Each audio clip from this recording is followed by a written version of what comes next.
Siwak.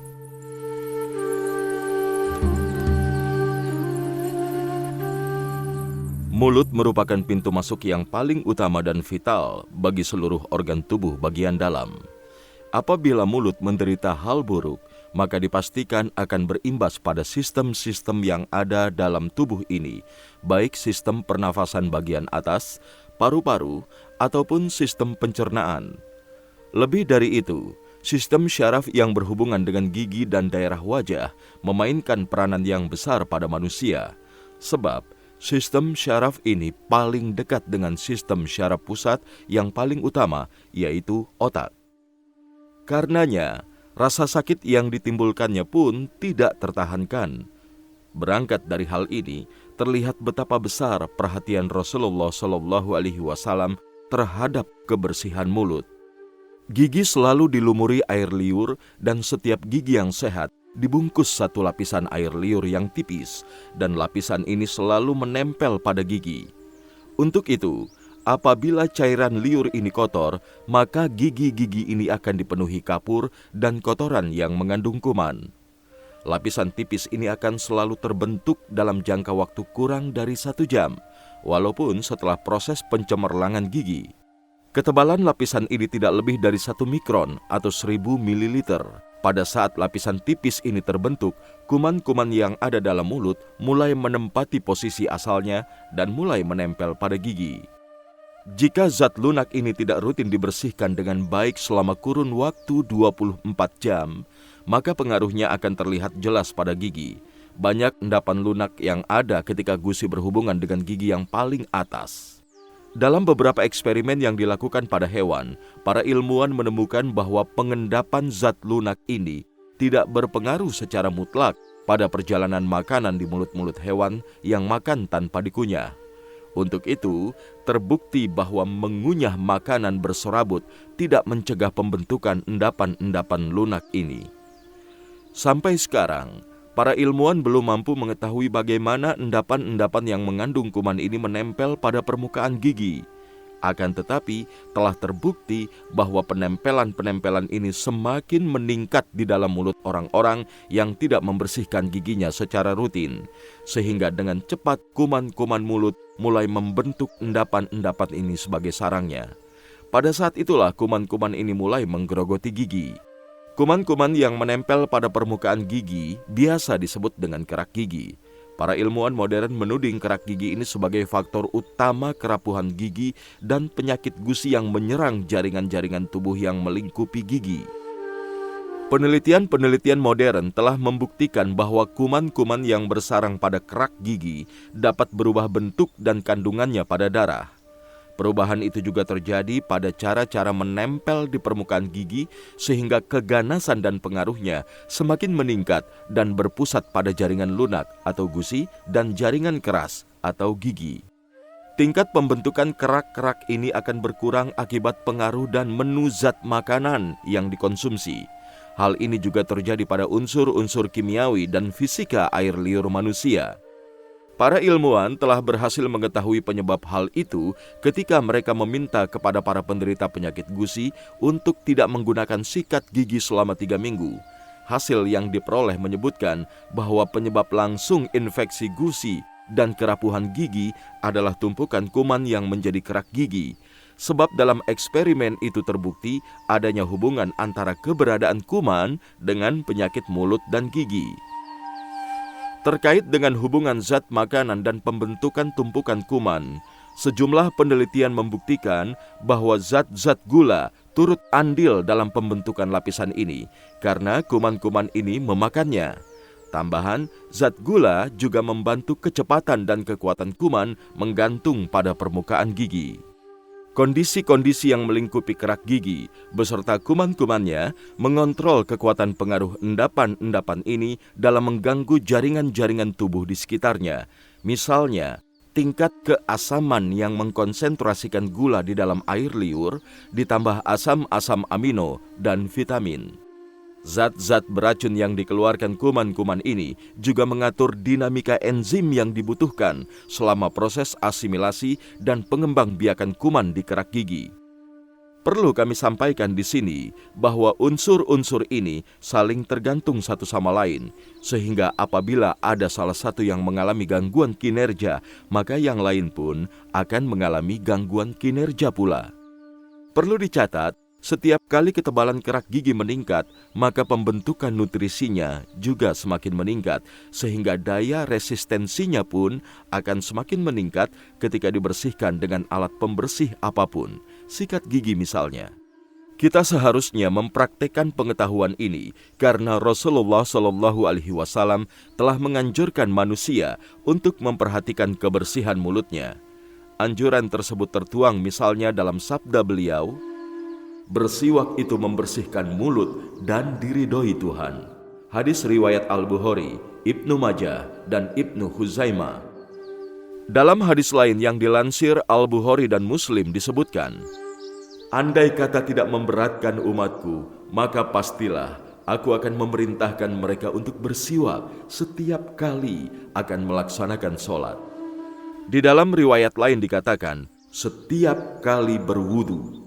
Fakta kebersihan gigi yang dinyatakan Rasulullah Shallallahu Alaihi Wasallam dalam hadis di atas semakin nyata ketika kita lihat bahwa pemakai siwak secara rutin memiliki kondisi kesehatan dan gigi yang prima, karena kerak giginya selalu dibersihkan berulang kali dengan menggunakan siwak, minimal 5 kali dalam sehari sebelum melaksanakan sholat.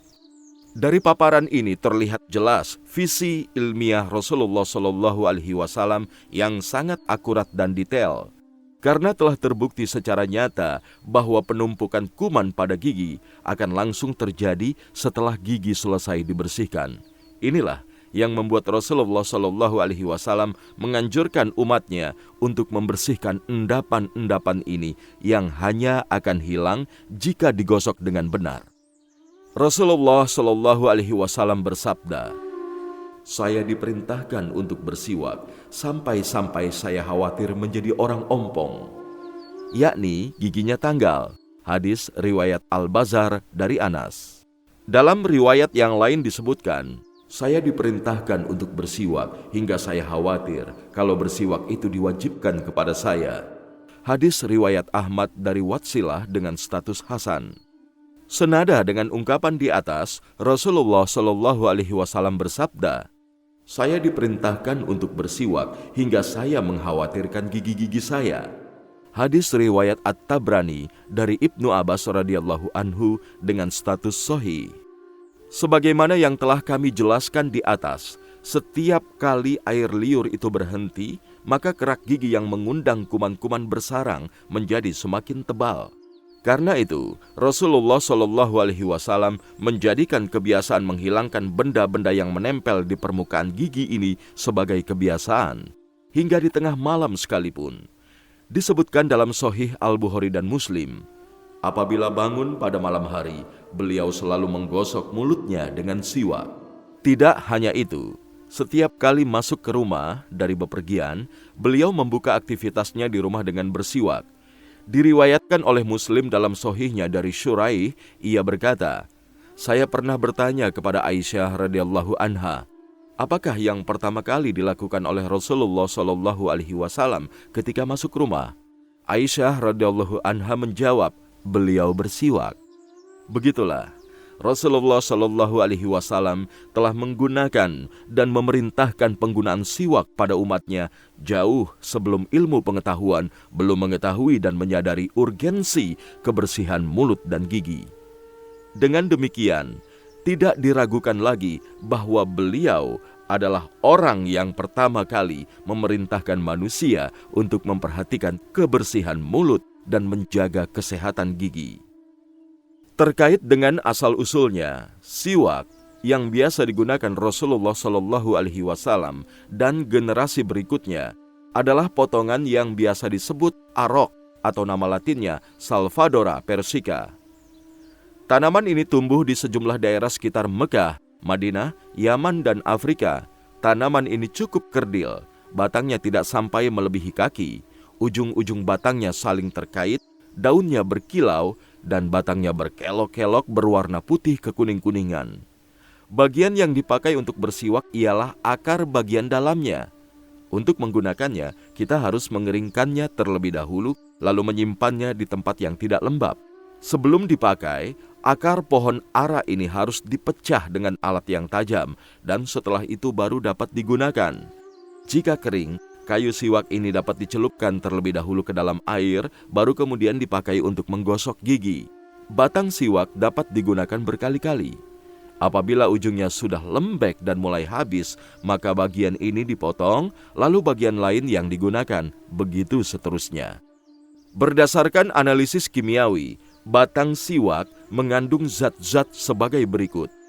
Zat fiber yang kemungkinan adalah sulfarorin, trimethyl amino, chloride, fluoride, dan silikon dengan kadar tinggi, sulfur, vitamin C, sedikit kandungan zat sabunin, tanin dan flavonoid, dan zat sitosterol yang cukup tinggi. Dengan melihat sekilas unsur-unsur kimia yang terkandung di dalam kayu siwak, maka dapat kita ketahui hal-hal sebagai berikut. Siwak terbukti secara klinis memiliki daya pengaruh yang kuat untuk menghentikan pertumbuhan bakteri di dalam mulut. Hal itu disebabkan adanya zat sulfur yang terkandung di dalam setiap batang siwak.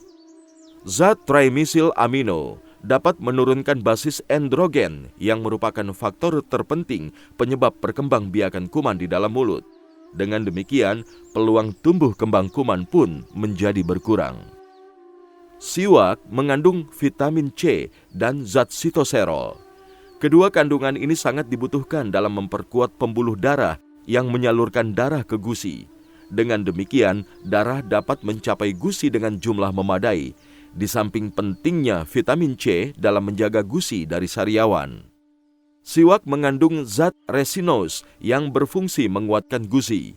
Siwak mengandung zat klorid dan silikon sebagai zat yang dikenal dapat memutihkan gigi. Menurut kami, sebaiknya kita mengkaji tema ini secara ilmiah dan membandingkannya dengan produk-produk pasta gigi biasa yang beredar di pasaran. Kami telah melakukan eksperimen terhadap 80 orang yang terbagi menjadi 4 kelompok. Dari keempat kelompok ini, setiap 20 orang memakai siwak alami, siwak yang sudah diolah menjadi pasta gigi siwak. Produk pasta gigi biasa, non-siwak, dan bahan pohon kering, non-siwak. Penelitian ini diarahkan untuk menjawab pertanyaan-pertanyaan berikut. Apakah siwak dapat menggantikan sikat gigi dan pasta gigi, walaupun berbentuk lurus sehingga tidak dapat menjangkau tempat-tempat tertentu di dalam mulut, seperti permukaan gigi bagian dalam? Ketika siwak diolah layaknya pasta gigi yang halus dan digunakan dengan sikat gigi, apakah kedua alat ini dapat menghilangkan kerak gigi seperti pasta gigi dan sikat gigi buatan pabrik? Sejauh mana tingkat kemampuan siwak yang masih berbentuk batangan dan siwak yang sudah ditumbuk sebagai bahan pembersih gigi apabila dibandingkan dengan pasta gigi buatan pabrik, baik yang lunak maupun yang padat? Apa saja yang terkandung dalam siwak asli yang dapat digunakan setelah kandungan kimianya dikeluarkan terus-menerus guna menentukan manakah kandungan yang paling baik untuk membersihkan gigi dari sekian banyak kandungan kimia yang ada? Setelah melalui uji klinis, diperoleh kesimpulan-kesimpulan sebagai berikut. 1. Ajaran Islam dan arahan Rasulullah SAW untuk menggunakan siwak benar-benar dapat menyamai pelayanan kedokteran gigi modern, yakni menghilangkan timbunan kerak yang mengandung kuman sebelum kuman-kuman ini matang dan bertambah ganas menyerang jaringan-jaringan lunak, gusi, dan jaringan-jaringan keras gigi. 2. Bersiwak secara rutin setiap hari sebelum sholat secara berulang-ulang seperti yang ada dalam ajaran-ajaran Rasulullah SAW dapat membuat gigi jauh lebih bersih. 3. Kandungan zat alami siwak memberikan kenyamanan gigi bagi seorang muslim yang secara rutin menggunakan siwak sejak masih kecil. Kandungan silikonnya membuat gigi beserta lapisannya semakin kokoh. Kandungan fluorinnya memperkuat dan menyehatkan gusi. Kandungan tanin dan vitamin C-nya menguatkan pembuluh darah yang menuju gusi. Dan kandungan sulfurnya bekerja khusus membersihkan mulut. 4. Penelitian ini menunjukkan bahwa mulut orang-orang yang menggunakan siwak yang sudah dihaluskan mencapai tingkat kebersihan yang cukup tinggi dan jarang terserang sariawan dibandingkan dengan pasta gigi buatan dan batang pohon kering non-siwak yang digunakan dua kelompok yang lain. 5. Infeksi gusi pada dua kelompok yang menggunakan siwak dan siwak yang sudah dihaluskan yang tercatat sebelum penelitian ini dilakukan berangsur-angsur membaik daripada dua kelompok yang menggunakan pasta gigi pasaran dan batang pohon kering atau non-siwak. 6.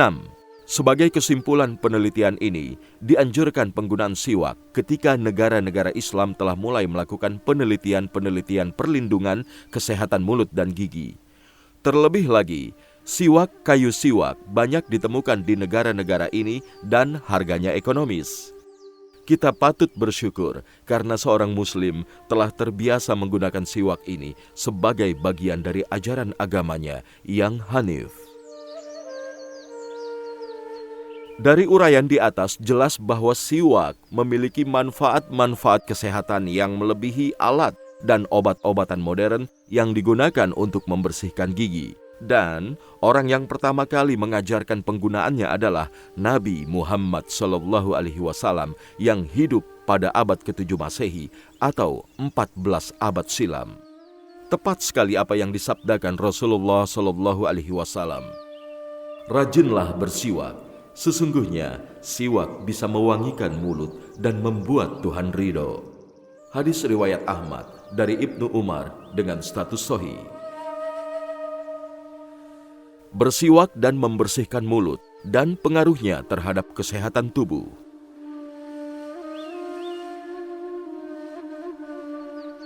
Dengan posisinya sebagai pintu masuk makanan dan minuman, serta keterkaitannya dengan organ tubuh bagian dalam, mulut menjadi ruang tamu bermacam-macam kuman, yang kemudian bisa kita sebut geng kuman mulut, antara lain kuman botrioidal atau bertandan, dan kuman-kuman bulat Staphylococcus, Streptococcus, basil-basil laktat, dan basil-basil pencekik, dan lain sebagainya.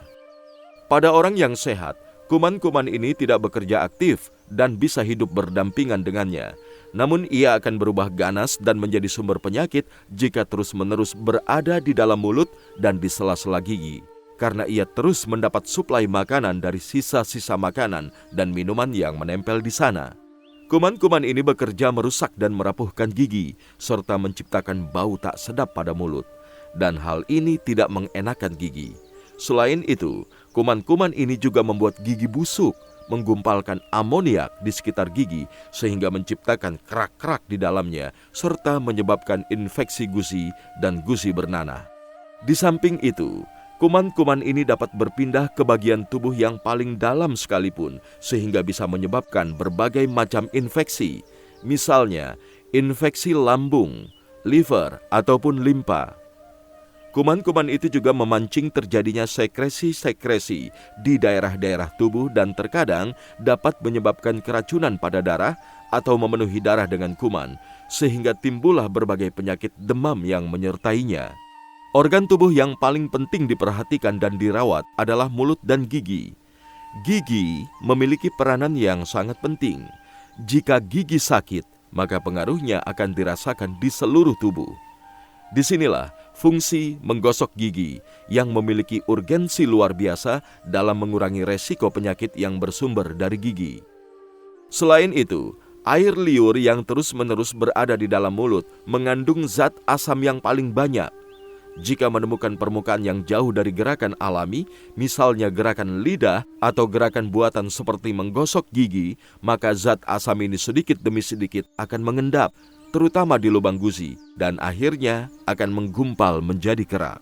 Dalam kondisi seperti ini, kuman-kuman akan semakin aktif bekerja menyantap sisa-sisa makanan, terutama yang banyak mengandung gula, dan membentuk zat asam organik yang meluruhkan lapisan gigi atau pelat gigi, kemudian email gigi.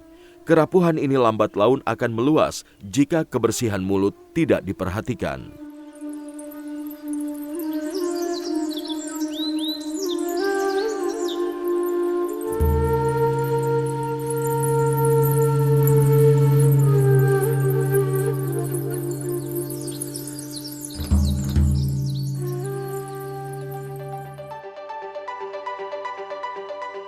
Dengarkan bagian selanjutnya hanya di channel Dengar Buku.